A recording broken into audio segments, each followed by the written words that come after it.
Hi, my name is Carl Smith. I'm Professor of Landscape Architecture at the Fay Jones School of Architecture and Design at the University of Arkansas in the United States. And I'm also a visiting Professor of Architecture at the University of Sheffield in the UK.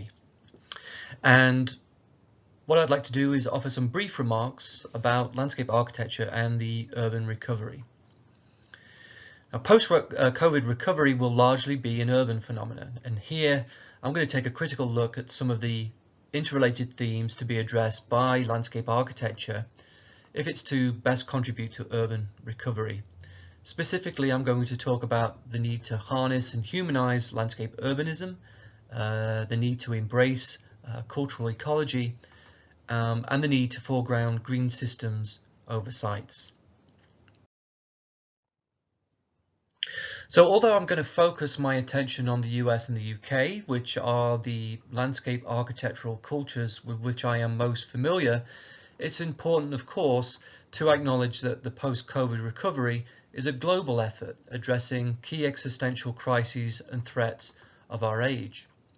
And what you're looking at here is an article posted on the Climate Exchange website in June 2020. In which it suggested that the US had fallen behind in post-COVID planning. However, things have moved quickly since President Biden came into office, with March 2021's Climate Summit at the White House and the President's aggressive emissions pledge. And that was quickly followed in April 2021 with a $2.3 trillion infrastructure and social justice proposal through the American Jobs Plan. And these measures chime with the Green New Deal resolution that was introduced by Representative Alexandria Ocasio-Cortez and Senator Ed Markey in early 2019. And what the resolution did was set forth a hitherto conceptual vision of economic stimulus within a framework of decarbonisation and social equity. Now, as well as resonating with the new administration, the Green New Deal stimulated a national design initiative across a significant swath of American landscape academia, together with partnering practitioners, cross-disciplinary collaborators and community stakeholders. Under the auspices of the Landscape Architecture Foundation and others, the Green New Deal Super Studio ran from the fall of 2020 through the spring of 2021 with a central charge to speculate on equitable and decarbonised landscapes and cities. While in the US, landscape architecture's recovery response has largely been led by the academy, in the UK, the clearest response to the government's 2020 10-point plan for a green industrial revolution has been from the profession, from the Landscape Institute, through their policy paper Greener Recovery, which highlights the critical benefits of urban green spaces and infrastructure. Now, before discussing what these two post-COVID settings might mean for effective landscape architectural speculation and production, I want to narrow the frame, to narrow the focus onto urban practice, and to make the case for landscape architecture as the shaping of cities. And what we're looking at here is a couple of examples of some of my early practice work in the UK, which is dealing with the sort of urban fabric and dealing with the urban scale. Now, in recent decades, landscape discourse has developed in important ways that well situate it for urban recovery efforts, particularly in the United States. For example, through the explicit rapprochement of practice with the urban milieu, a reconciliation between the sometimes intransigent poles of artistic expression and ecological commitment, and the need to consider resilience as a fundamental prerequisite for sustainability. Now, much of this is explicitly embodied within the landscape urbanism, which is a largely North American conception for the arrangement of cities via landscape fabric, underpinned by an understanding of urban processes operating within the broader scale, complexity and flux of ecological systems. Now, in my opinion, there's little reason to consider landscape urbanism as a separate discipline, but rather it's been a forum that has helped author a reappreciation of landscape architecture as a critical voice in city shaping. However, this idea of landscape architecture as urbanistic practice is simply, in my view, a reaffirmation of a long-standing commitment that can be traced back to the birth of the discipline. In the quest for urban harmony, these prescient works on both sides of the Atlantic foreshadowed the emergence of sustainable urbanism by several decades. So while the landscape urbanism evokes a foundational role of landscape architecture as city shaping, its potential as a source of methods for the framing, analysis, speculation and communication of urban recovery might seem a little unlikely. Firstly, we have the landscape urbanist's reputation for impenetrable jargonizing, which hardly chimes with the democratic spirit of Build Back Better initiatives. And secondly, we have the fact that the term itself, landscape urbanism, seems to have fallen out of fashion, out of favour over the past decade, even among some of its key proponents.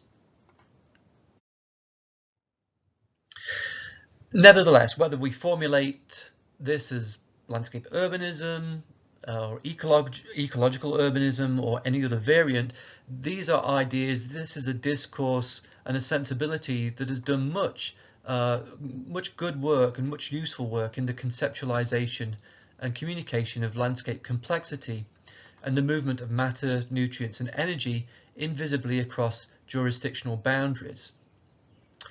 And this systematic interconnectedness of things over time and across geographies is a key position within an era of global recovery.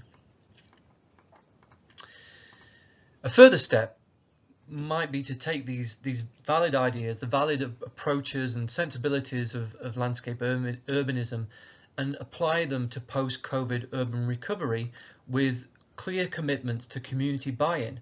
Not least in this is the possibility for a more human and more democratic graphical approach. And this is important. Within the context of America's recovery discourse and its evocation of the original New Deal of the 1930s, the framing, the communication of difficult and uncomfortable ideas for public consumption, such as decarbonisation, is an important point for consideration. In handling public concern over the ethics of eminent domain and federal overreach and so on, the Roosevelt administration in the 1930s was able to lean upon a consistent and evocative way with messaging and framing. The famous posters for the New Deal used an appealing visual language to help translate broad rhetoric into local relatable action. And it's fair to say that at this time we don't really have anything like that kind of language for a Green New Deal. And it's unlikely that nostalgia for the original 1930s New Deal alone will be sufficiently persuasive in the 21st century. As I've written elsewhere, this is an area where the Green New Deal superstudio could further contribute to the recovery design discourse. To navigate some further trajectory forward, we might look to the emergence of democratization of architectural production via theories and practices of cultural ecology, which is the dynamic relationship that allows ideation and exchange of creative ideas, across cultures, across societies, and through and across communities. Let's consider, for example, landscape production that not only requires the address of intermediacy and interscalar systems, but also the ideas and thoughts of affected communities. In this sense, we begin to see the possibility of authentic community ideas of place layered into the mapping and expression of data as baseline conditions. Community aspirations and memories captured through drawing and storytelling could become part of the modelling for appropriate landscape change, along with things like resource and resiliency planning, population forecasting, and so on.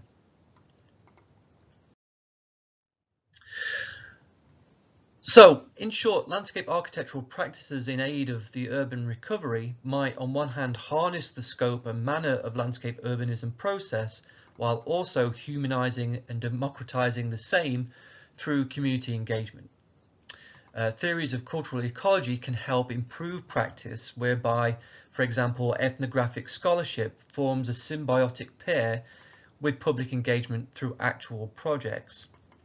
And this further enriches landscape urbanism's position and potential as a recovery-ready ecotone or hybrid of theory and practice. Furthermore, the Green New Deal superstudio itself is a kind of cultural ecology. It's a rich mosaic of students, scholars, practitioners, and stakeholders. While landscape architecture's potential for strategic scales and agendas is evident, the character and scope of most contemporary practice is discrete, isolated, and incremental, and is the antithesis of a recovery resonant approach. Hence my suggestion for the embrace, with conditions, of landscape urbanism principles as a possible way to frame a much more telling influence. And this is especially the case in the US, where landscape urbanism has greater currency as an idea in the academy.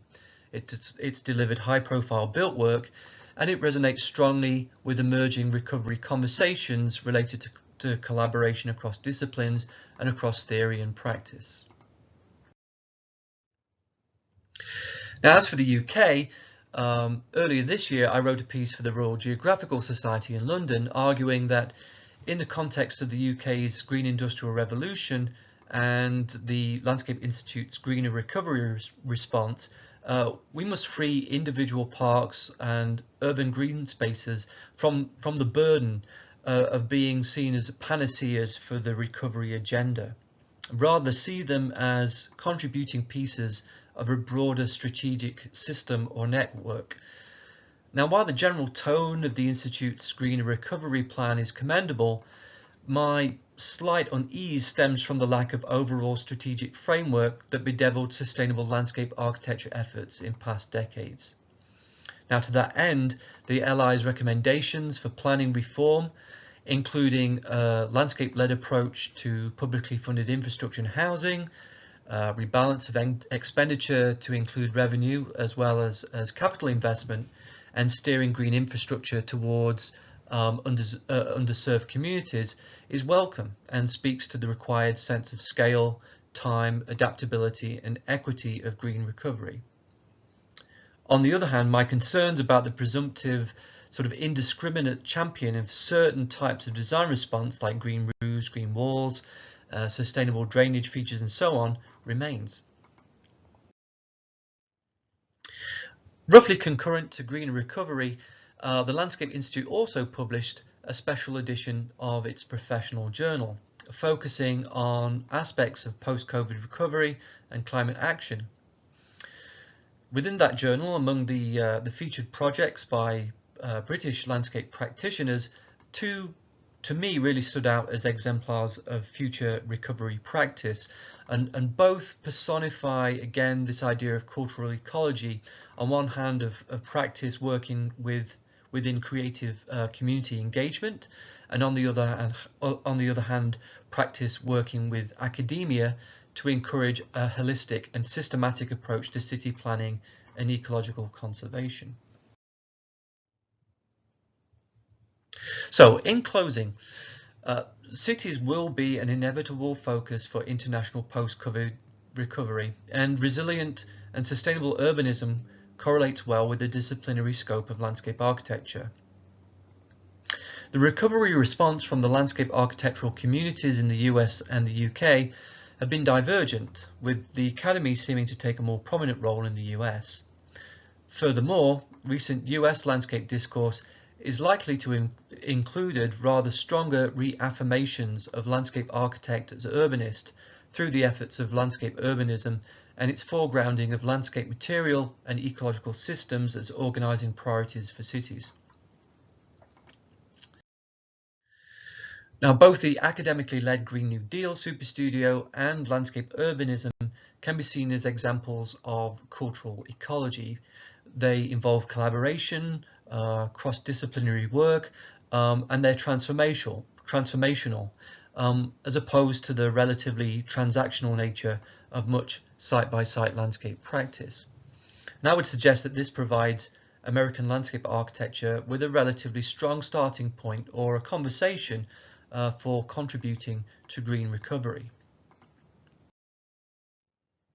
In the UK, the Landscape Institute has responded quickly to the governmental 10-point Green Industrial Revolution plan and highlighted the role of urban green space in post-pandemic recovery.